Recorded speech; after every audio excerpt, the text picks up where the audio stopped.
For the latest in strategic affairs, subscribe to our YouTube channel. Click the bell icon for updates.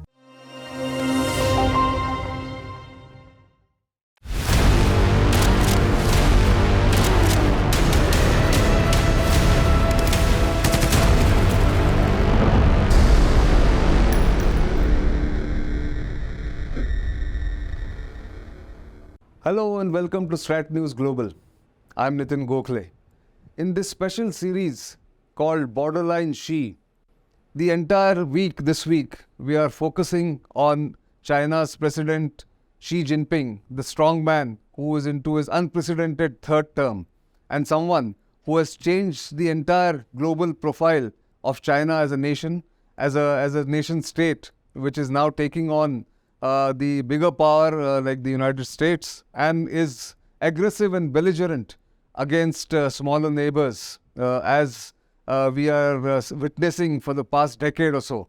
And joining me to assess Xi Jinping's 10 years in power and of course what lies ahead is someone who watches the People's Republic of China and its foreign, defense and strategic policies very closely. I am pleased to introduce Liu Fu-Kuo, who is the director of the Taiwan Center for Security Studies in Taipei and someone very well regarded for his astute observations and analysis. Welcome to this program, Liu, and I'm very happy that you could join us all the way from Taipei online, and it's something that I was looking forward to. So thank you very much for joining.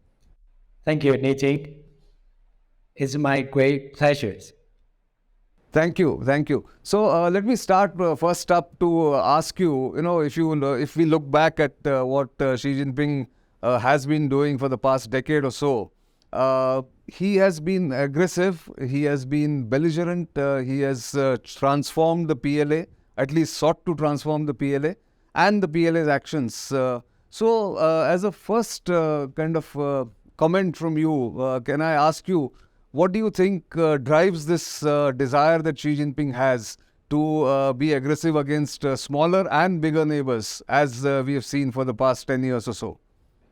Everything I should think, people look into what happens and what has been developed from Xi Jinping since 2012. He took over China overall. And I think the latest development we need to put it into is the full report he gave to the CCP 20th Party Congress last year, and during which he made very strong comments, especially urging People's Liberation Army to prepare for any kind of a war or challenge from outside of the countries. So it reminds many people that reflecting into the question, Nitin, you just asked, why and how Xi Jinping is addressing to the policy and also addressing to this security dimension. And basically, people in the region recognize Xi Jinping has such a historic mission. He has defined himself to be the number one. Perhaps he should be the leaders, surpassing the reputation of Mao Zedong. And currently, I do believe many Chinese people believe after he successfully moved into the third term, obviously he has offered something important to all the people inside China, that he would become supreme leaders, even much well respected than Mao Zedong. And of course, comparing with the earlier leaders, he is not just making China much stronger, powerful, but also trying to facilitate their well-being inside the countries. So I do think perhaps all the question can be brought back to his historic mission, as many of us now in Taiwan and also in the region recognize Xi Jinping carries such a historic mission and burdens on his shoulder. So he does want to make China much more powerful and perhaps you can think more aggressive or assertive in all kind of international engagement with especially neighboring countries. True. In fact, you put it very aptly, because when we look back from the perspective of India and then Taiwan, which I'll come to a little later, if you look back at what he did with, or has tried to do with India since 2013. So April 2013, there was a big incursion in Depsang in Ladakh. Then there was a standoff in Doklam in 2017. 2014 at Chumar, which is also in Ladakh. During his own trip to India, his troops had tried to enter the Indian border. And then, of course, we know what happened in 2019 and 2020, where his troops were much more aggressive than ever before. So that's with India. Now, here in India, there is an appreciation that it is because Xi Jinping feels that he needs to show to the people inside his own country that he is powerful. PLA is also powerful, and therefore he needs to pick on smaller or weaker neighbors. And India, of course, has a long-standing boundary issue. Do you think that assessment is correct, or is there something more that we have missed out here in India? Right. Interestingly, Nitin, you just mentioned the border issue, which Xi Jinping, currently China, engaged with either India or even Vietnam and also Taiwan on this front. And these things, from my observation, basically there are a number of big challenges standing in front of Xi Jinping, the policy agenda. So as long as we understand, as long as the country next to China would not really push too far, I think he would be too busy with his hands, so he would not really come to that particular point. But basically, there is a feeling inside China, perhaps because the earlier time of People's Republic of China went through such a difficult time since 1949 until 1979. So throughout such 30-some years, the country was plunging into such an internal process, political process. Whether you consider this is an internal disaster or something else, I think basically China did not have enough perspective or any energy to look beyond the borders.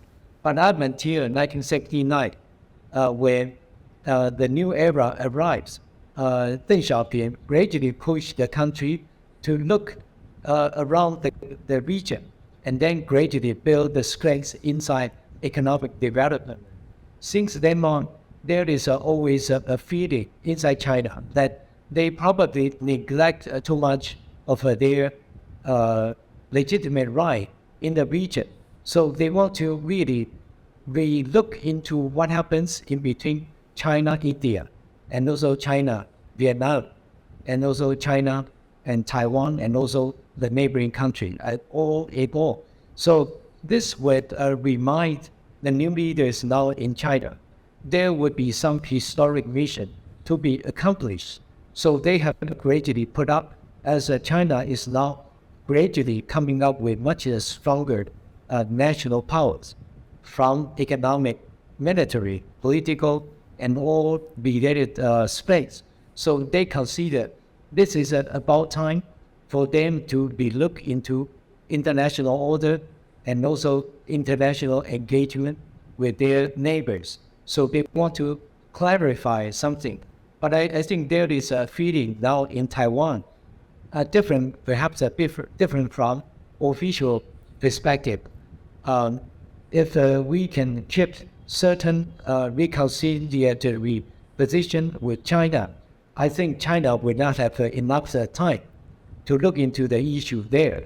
So perhaps this is another perspective. If you push China too hard, then you get something what you would not like to see. So currently, what we can see is on the eastern front, the East China Sea, and also together with Taiwan Strait, as well as South China Sea, and also together the border with India. Currently, China is beefing up its strength along these long borders from the ocean to the land borders with the neighbors. I think this would be something that under Xi Jinping's third term, under his command, at least he would want the military to protect sovereignty intact. So that would be something I think perhaps we need to be more considering political wisdom. If we push China too hard, then this is something I consider. The United States has been pushing China in different way. So then it has already come into U.S.-China strategic competition, and really it would not be a good thing for the region overall to look into such a fierce competition between these two powers. Sure. So it's a very interesting point that you make that if there is a signal to China that we don't want to push you too hard, there can be a reconciliation, then they may not become so aggressive with any of the neighbors. But with Taiwan, please tell me and correct me if I am wrong, he has a historic mission of reunifying with Taiwan with the mainland, which is supposed to be the objective of the People's Republic of China for 2049. Now, does that fit into his vision, or do you think reconciliation with PRC or between PRC and Taiwan would not then lead to a kind of confrontation that everybody is dreading and anticipating in coming years, if not months? Where are we on that point? Xi Jinping, over the last decade or so, during his past two terms, and obviously in a number of occasions, he has highlighted, but basically it all depends on the political atmosphere between Taipei and Beijing. And I remember in between 2008 to 2016, while our former government, KMT, engaged pretty well with CCP, during the time, Chinese government trying to play down such a sensitive term and sensitive meaning in between China and Taiwan. So basically, at that time, in all kind of political statement, they did not really mention much about unification, reunification. If there would be standard document, they will normally use a peaceful reunification. But of course, unfortunately, after 2016, our government changed in Taiwan, and the current government takes a different approach vis-a-vis China. So since then on, in various occasions, President Xi Jinping already issued a strong term and also strong warning, the latest, even including the one I just mentioned last year in the 20th Party Congress. He made a full report, very long report, emphasizing such a daunting task for him to accomplish within the potential period of time. So within such a hardline approach, he has emphasized in whatever means, China will definitely want push for reunification with Taiwan. Currently, it is very interesting for all of us to look, because it just happened about 2 weeks ago. Our former President Ma Ying-jeou just visited mainland China. He spent 10 days in China, visiting a number of cities. So it comes with a very complicated political situation here. So I consider on this side, perhaps if this momentum driven by the opposite party and also the majority of people in Taiwan, probably we would gradually move into different angle rather than such a hardline approach. So that would be something deserves us to look in the next few months. I see. Oh, that's very interesting, because that's not something that we hear or get to know in India, but that's very interesting to know. But broadening the discussion a little bit, Leo, if you look at China's approach to its competition with the United States, which is not at its best of the terms, despite such economic interdependence, It is also not very good terms with. It is not on very good terms with India, given what has happened in Ladakh in the past nearly 3 years now. So I want to understand from you, or someone who watches PRC, someone who's watched Xi Jinping, is he someone who carries some kind of a burden on his shoulders to sort of reclaim China's past glory, and then he needs to show to everyone that he's a strong man, and therefore, coupled with the increased comprehensive national power and his own aggressive personality, is driving what he's doing today with multiple nations, not just India or Taiwan, but also with the United States, Japan, and the smaller neighbors. Right. I think you are right. Xi Jinping currently has successfully moved into the third term, and that is an unprecedented process. So, in order to deliver, many people believe from his arrangement of the current standing committee of Politburo, we cannot see that within the next 5 years, somebody has been perhaps designated as the next leaders, which means that it reflects this political process. Xi Jinping probably is preparing to move into the fourth term. So in this particular sense, he considered he was trying to convince Chinese people that the country needs to have strong leaders, which on his shoulder, the next target would be reunification with Taiwan. And if he can really deliver such a possibility or even the achievement, well, definitely Chinese people would be very happy to have him moving into the fourth term. So this is a very superficial development so far. But I think it is a very complicated issue. It is not simply working from one side. If two society to be considered to be integrated or unified, it has to go through certain negotiation or common development, building the strengths of societies, or gradually develop into community.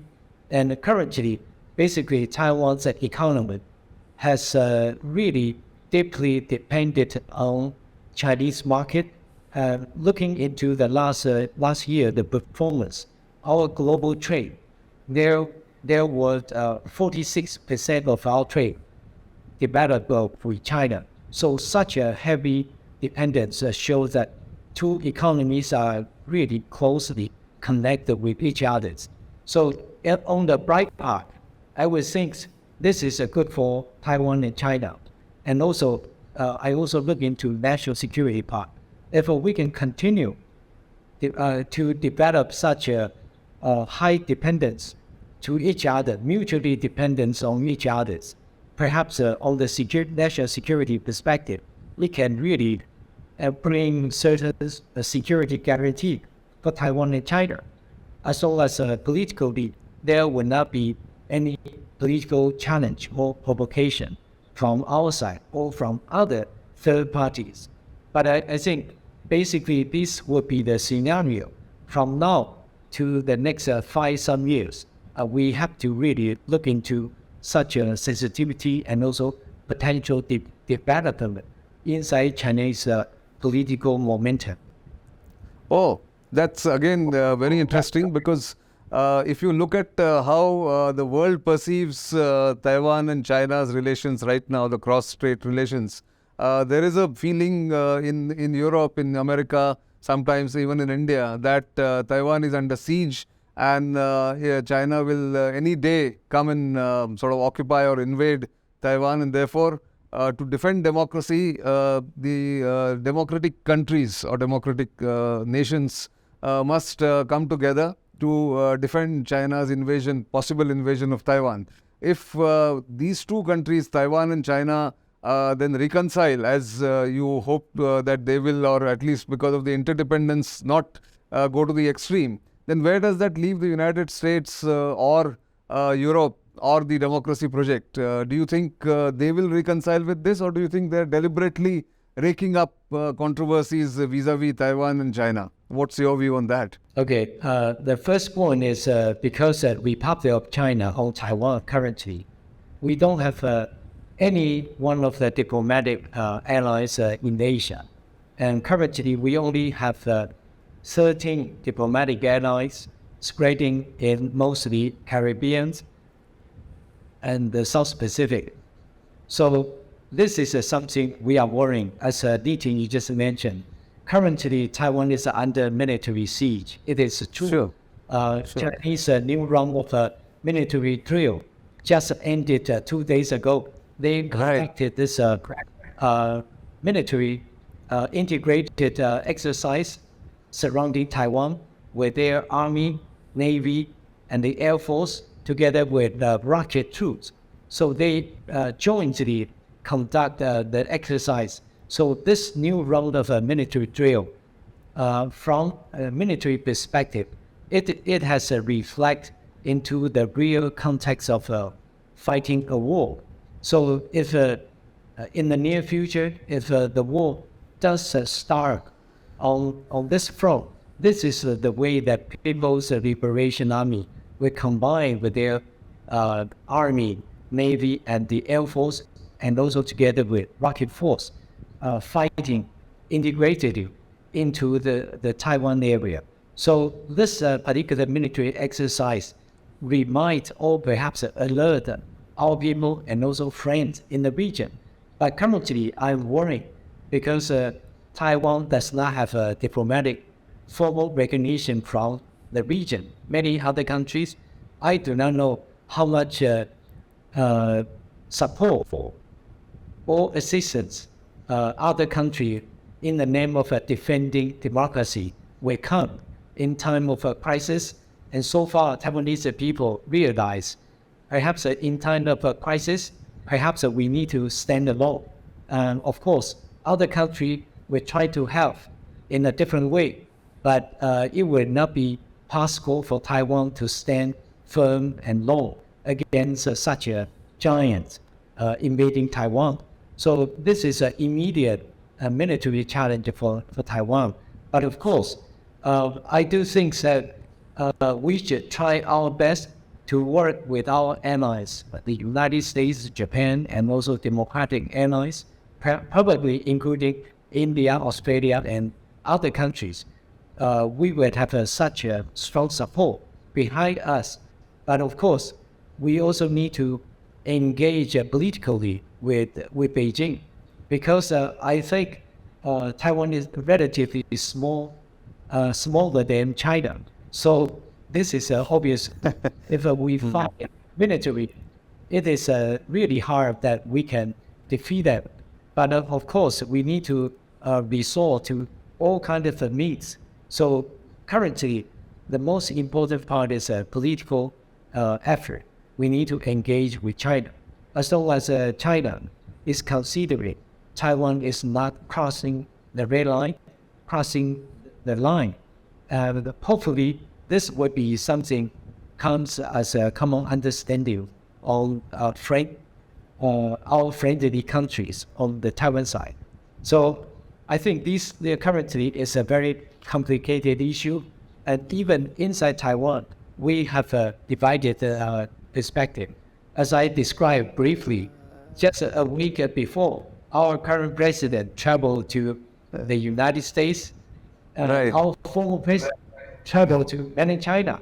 So it will such a debate now going on in Taiwan. So perhaps such a debate will continue, leading to the next presidential election in Taiwan in January 2024, which would be a critical political decision inside Taiwan. I indeed agree with you, and it's an inflection point as far as China-Taiwan relationship is concerned. It may go either way. As you said, in January 2024, we do not know. The country seems divided at the moment. But it plays very well into the theme that we have been trying to explore about Xi Jinping's belligerence and his own personality, which adds into or plays into the PLA's newfound aggression or the wolf warrior diplomacy that the Chinese are practicing the world over. But thank you very much for this insight, very fresh perspective, Liu. And we're thankful to you for bringing this perspective, which is not very often heard in India. And we will keep coming back to you occasionally whenever such events take place. But let me thank you. And let me say that without this perspective, the entire discussion would have been incomplete. So thank you very much for that. Thank you very much, Nitin, and look forward to seeing you soon. Thank you. I will look forward to coming to Taiwan very soon. So viewers, that was a perspective from China's neighbor and of course right now rival Taiwan and the kind of tension that is going on in the Taiwan Straits. We are in this new series, Borderline She. I am Nitin Gokhale. You keep watching StratNews Global and of course keep sending us feedback. We value feedback and comments from our viewers. And do keep subscribing if you haven't subscribed to StratNews Global YouTube channel and our social media handles that are all visible on the screen at the moment. For the moment, it's goodbye.